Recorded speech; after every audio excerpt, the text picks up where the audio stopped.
UFC 297 Strickland versus Duplessis goes on sale this week, Wednesday via UFC Fight Club, Thursday via the UFC newsletter, and Friday on Ticketmaster and Ticketmaster.ca at 10 a.m. Eastern.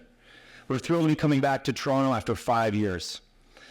On behalf of Dana White and the entire UFC family, we're also thrilled to be kicking off a relationship, reinvigorated relationship with Sportsnet starting Jan 1st.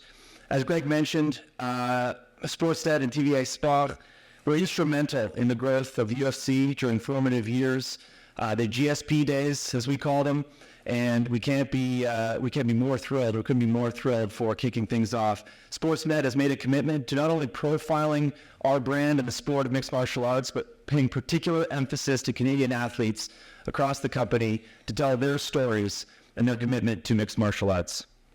I'd now like to introduce you to a few of those athletes. We have 4 athletes here today of the 8 Canadian athletes competing on UFC 297. From my right, Serhiy Sidey, Contender Series new signee to Dana White's Contender Series. We've got Mike Malott, we've got Marc-Andre Barriault, and Charles Jourdain. So I'd like to kick things off by opening up the floor of questions to myself and any other athletes here. It is back here.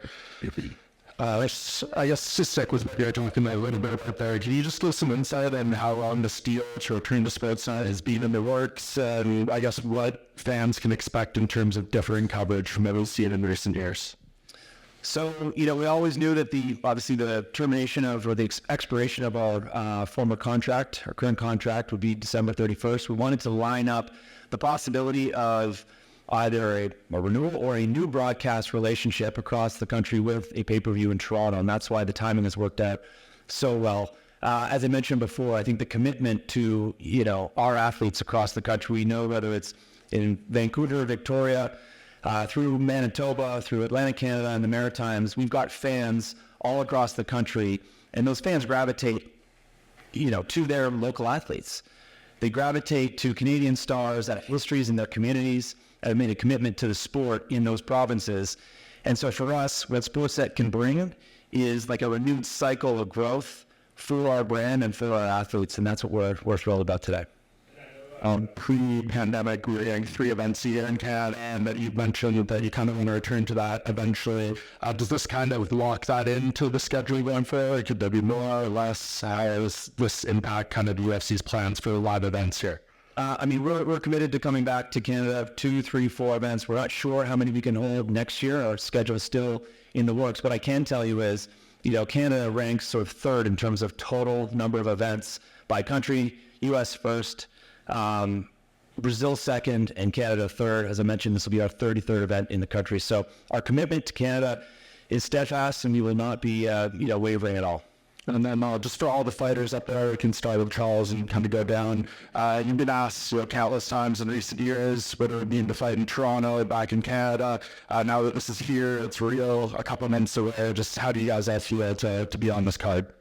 It's my 13th UFC fights. First time I get to fight in Canada, so it's cool. I got a lot of people coming down from Quebec, and actually I'm surprised that most of my popularity comes from west side, like Vancouver and Toronto. So I think the fans are thrilled. I think we have 4 great fighters over here. I think we have 8 on the card. 8 Canadian fighters, so it's good. We're going to be representing that red flag to the best of our ability. Thanks, Mike. For myself, I'm super excited to be here again in Canada. Last time in Vancouver, it was a perfect night for all of us Canadians. We're just ready to make history again. Thanks, Mike. Last time in Vancouver, was on the card with Marc-Andre. We kind of got spoiled, man. Like, I don't want to fight anywhere else other than Canada now. Like, the reception we got, the crowd literally almost fell on us. And that one on me specifically, that energy was intoxicating, is addicting. I've been craving that feeling again since fighting in Vancouver. And to not only get to fight in Canada again, but the closest city to me, Toronto, to fight in what's now Scotiabank Arena, but everyone who grew up in this area knows that arena as the ACC, right? That was the arena growing up as a kid. That was the one where we used to go watch the Leafs play. That's where we used to, growing up, that was the arena to go to. So for me, this is like monumental. Yeah, I'm very for this opportunity. This is my first UFC fight. I got to do it in front of all my family, all my friends in Toronto. I was here at the event 2018, Holloway versus Ortega. I felt the energy in the arena. I visualized it, I manifested it, and now it's a reality, and I'm just so excited. First of all, for Charles, I mean, obviously this has been a long time coming. You're a veteran of the sport now, and I don't know if that's a silver lining in having your Canadian debut, and that you've been in big fights. You've been in front of the spotlight for a while now. Yes, do you mind if I pick the mic? No, it's good. Okay, cool. Yeah, it's there. Like I was there when the crowd fell. Mike, seeing Marc-Andre beat Anders, like I was there. I was like, man, I wish I would be on those cards, but it's okay. Right, life works in mysterious way, and I get to have a very nice striking match against Woodson in Toronto. It's a great striker. People are like, oh, we don't know him much, but he's a very, very dangerous man. And we think in UFC that you need to tell yourself there's no easy fight. People say, even though you don't know him yet, it doesn't mean he doesn't pose a threat. If I don't take it seriously, it could be the worst night of my life. So I need to be very aware of the fact that people want blood. They're going to be like pushing us to do a show. But if we overdo it, we can make a mistake, and it's not a good night. So Toronto will be crazy, but we need to stay stoic and control of our emotion in order to deliver the best performance we can. And for Marc, you've had your Canadian debut. We've fought here a few times now, and you're coming off a big win in Vancouver. I'm wondering how different the powerbomb, the Marc-Andre Barriault of today is compared to the one who fought in Ottawa and Edmonton those years ago. Yeah, I mean, I feel like I evolved a lot in despair. Like, I made my debut in Ottawa. Didn't go my way at that time. I made all the adjustments I had to do. I moved to the US for a training camp. And since then, I feel like I'm more aware of myself, what I can bring to the table. And just in general, I just enjoy the ride and be me and deliver the power man every time. So I'm really excited. I'm looking forward to do great in Toronto. Sure. And then, Mike, I thought that the two words that need to be said here are Neil Magny. That is a huge step up in competition. And probably you signed with that promotion C something, and do you agree with that? I completely agree. To be perfectly honest, I don't care about the name. I care about the number beside it. So I'm fighting for number 13. I'm fighting for my ranked spot. I'm fighting for my spot on the ladder and starting my climb toward a title. Looking forward to it. Last one for Serhiy. This fight was basically announced when Romeo got his win on the Contender Series, and I'm wondering if you were in Romeo, did you have an inkling that it was coming, and what are you doing differently to prepare for him the second time? When he ran, I saw Shelly whisper to Dana White something, and I was like, I tried to get on top of it. I made an Instagram post like right away, trying to. I knew that fight was gonna happen, but I tried to make it happen in Toronto. So I made that post, asked for it in Toronto, and Dana announced it that night that it's gonna be in Toronto, which was wild. And adjustment wise, I barely did any of what I'm able to do, like my game plan, all these things. They're still in the unknown. A lot of the stuff I wanted to show off, I never even got to show off because that fight ended so early. So we're just gonna keep adjusting. My mindset is 1% better every single day. I'm trying to get 1% better every single day. So the Serhiy that shows up on January 20th is a completely different monster than the guy who fought Ramon on September. Hey Dave, question for you. When you look at the UFC's pay-per-view offering, on a year-round basis, there's always a few signature events, aren't there? Like MSG in November, Abu Dhabi in October, International Fight Week in Las Vegas.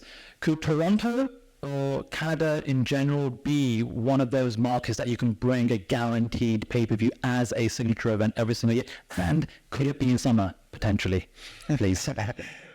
The short answer is absolutely. I think if you look back at our history, we've always come to Canada every year with a pay-per-view event. There are pay-per-view cities in the country. We've, back in June in Vancouver, we've held very successful pay-per-views in Calgary, in Edmonton, in Montreal, in Winnipeg, in Toronto. So I think those destinations, earmarked for Canadian pay-per-views, will be the short list. There'll be no shortage of fight nights to get to other countries, or other cities, I should say, across the country. As for finding a particular date like we've got with International Fight Week in Las Vegas in July, we just went through New York at Madison Square Garden, which is a tentpole event for us. It's a little bit more challenging, I think, in this country because there are, short lists, as I mentioned, of those cities for pay-per-views. There's also a lot of sports that dominate the arenas. And so for us, it can be challenging finding dates, but we will always find a pay-per-view date every year in Canada. And obviously a big deal's been made about the previous relationship with Sportsnet and working together to help profile the incredible run of Georges St. Pierre. But what I see right now in front of me and, across this country is kind of similar to what we've seen in the UK post the Michael Bisping era. Is this golden generation of fighters coming through with Leon Edwards and now Tom Aspinall as champions. Could you just perhaps speak to the current crop of Canadian fighters in the UFC and, could we see the next Georges St. Pierre in this crop? Listen, I think we're very respectful to the history with Josh and the commitment that he's made to our sport. But we're not resting on that. Our commitment's to the future. And I think the nice thing about this card with, 2 championships, a number of, at least we have one former champion with Jan Blachowicz, several contenders who fought for belts for Cal Pennington, as well as Dominic Reyes. We've got, a bounty of future stars for Canada. And not only these 4 gentlemen here, but think of Brad Katona, who was won Ultimate Fighter twice, and a number of other ones. So our commitment is to the future, and we're just so honored to have these 4 plus 4 others. At least we still got at least one more slot on the card. I think that's available according to our matchmakers. But our commitment to Canada is for the future, and bringing Canadian mixed martial arts to the forefront of the sports community in our country. I've got a question for Mike as well. You kind of referenced the Vancouver event earlier this year. You had up a promo, electrifying, and now you've got the opportunity to be fighting in Toronto, which is essentially a home game for you. Could you compare, contrast, and even try and anticipate what the atmosphere is going to be when you walk out at the Scotiabank Arena? Well, of course, I have a lot more friends and family present, and had Vancouver not been so unbelievably electric, I would say it's going to be an even bigger reception this time, but I don't know how much bigger you're going to get than Vancouver, to be perfectly honest. Like, that place was roaring. I could barely hear myself in the post-fight interview.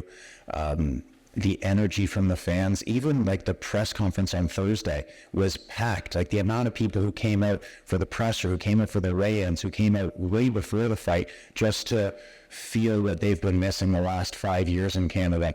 Was a lot of pent-up energy from fans, and they got it out that night. I feel like, if anything, it's going to be bigger in Toronto. I feel like this card's even more stacked than the card in June. So I feel like it's going to be, I feel like the Scotiabank Arena is going to be absolutely vibrating on fight night. Question for Dave. If you can just talk to us a bit about several months ago with the merger being completed with TKO, WWE does have a deal with Sportsnet. Does any of that play into the dynamics that made for these negotiations to go smoother, or are these 2 sides essentially operating independent of each other when it comes to an international deal like this with Sportsnet? It's a good question. So the short answer is we've been acting independently of one another as we've gone through this process for our Canadian broadcast rights. But that's all changing now that, we just had our Q3, the first quarterly earnings report for TKO, which was last week, delivered by some of the executives on our team.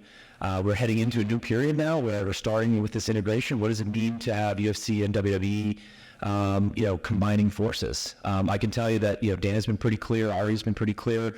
Our products will remain independent, but there's a lot of overlap in some of the specialties and expertise that we've got with operating our businesses, and media rights is absolutely one of them. It's great that we're all here today. Hopefully Greg's got some time and we can sit down and talk about what the future looks like for WWE.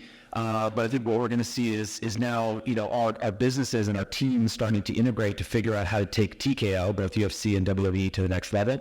And we're excited. There's an incredible amount of synergies between the 2 businesses, of similarities.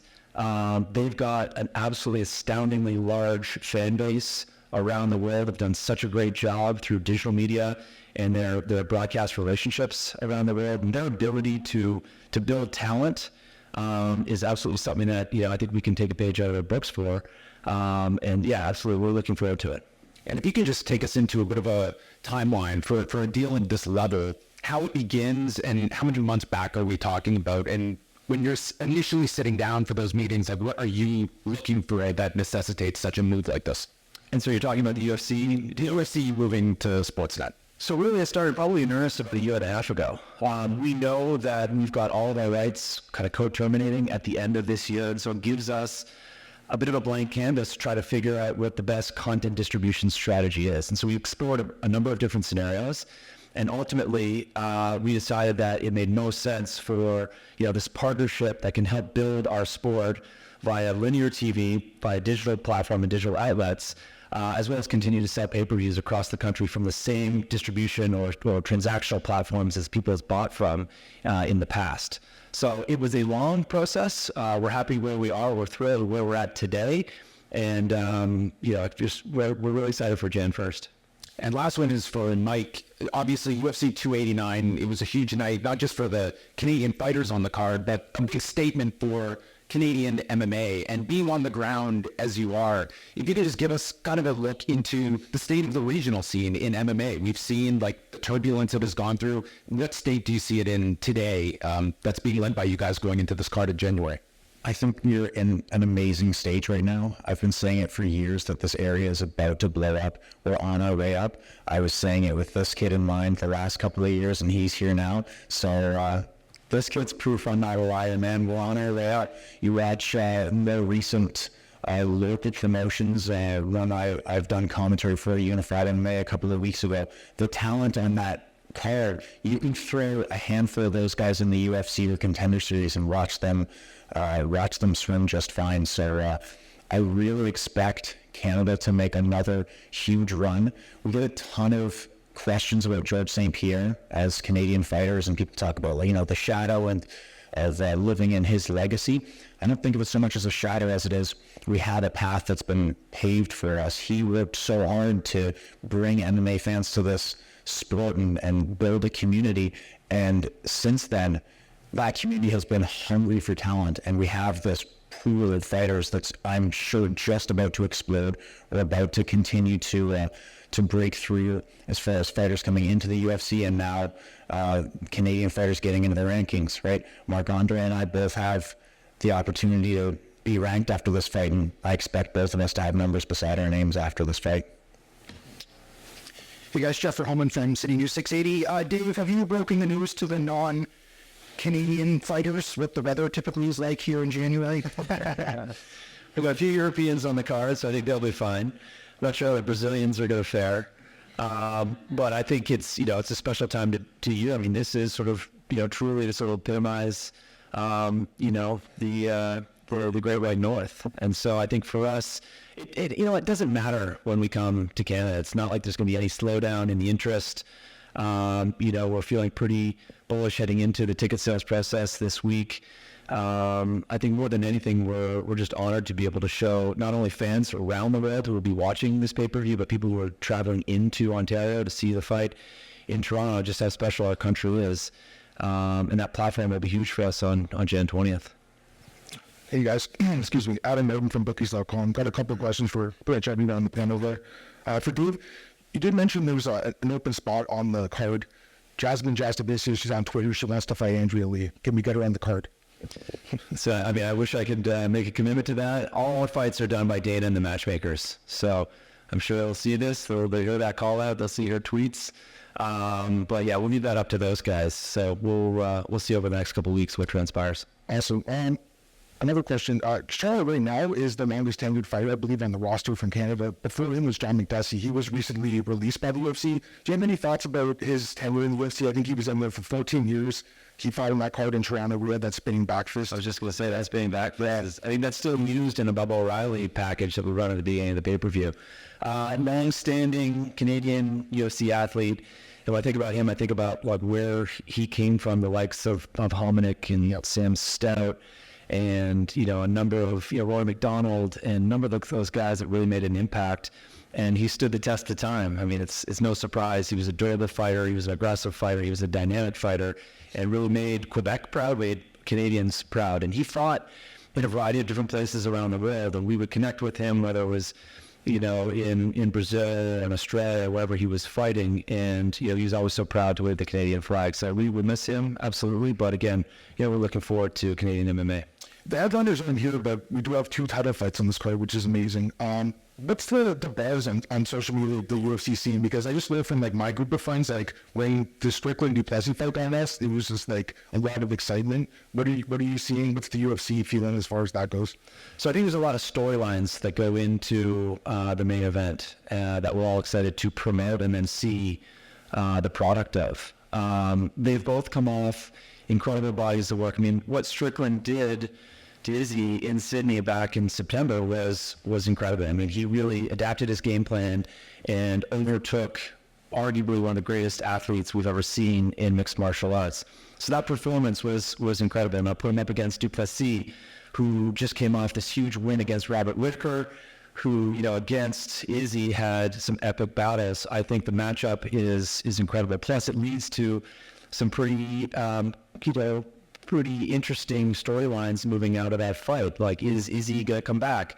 You saw Poatan this weekend take the bet. Is Izzy going to go up the weight class? What's going to happen if Duplessis wins? So I think we're all thrilled and excited to have such a coveted matchup. And this will be fireworks, just out of I thought. Mike, you mentioned it earlier, you're doing commentary analysis for Unified. Put your commentator on, break down the fight to them, man. Let me hear what you feel about it stylistically. About my fight? Yep. I just focus on what I'm going to do, man. I've got 10 wins with 10 stoppages, 4 by strikes, 6 by submission. I don't care how this fight ends, as long as it ends in stoppage. Awesome. I don't feel like the job's completely done if you don't get a stoppage.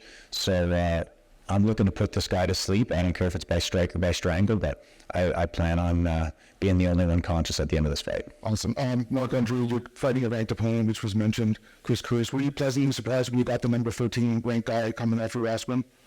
Yeah, absolutely. He's the one where he has everything to lose. I'm not even ranked yet.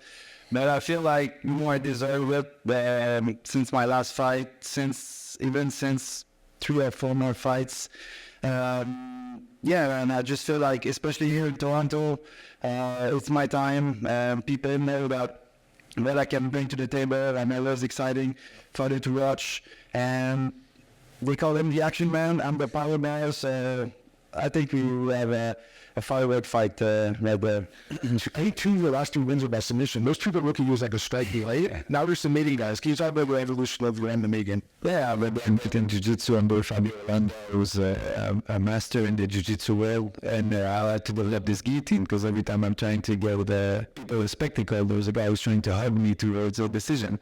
So I need to strangle people now. So if you want to make a boring fight, I'll just strangle you and get my paycheck and leave. So yeah, that's it. I'm a striker, and these guys are strikers, so it's good. But every time I fight strikers, I'm like, yeah, we're going to stand and bang. And finally, they're like, time to get me to the cage. So, yeah, I'll choke Woodson out if he wants to make it boring. All right, I think that's it for today. I want to thank everybody for your participation here today and your commitment to the UFC and the Sportsnet relationship. What we're going to do now is all depart the stage, and we're going to get a photo op with the 4 fighters who are here. And again, thanks very much, and we look forward to seeing you on January 20th.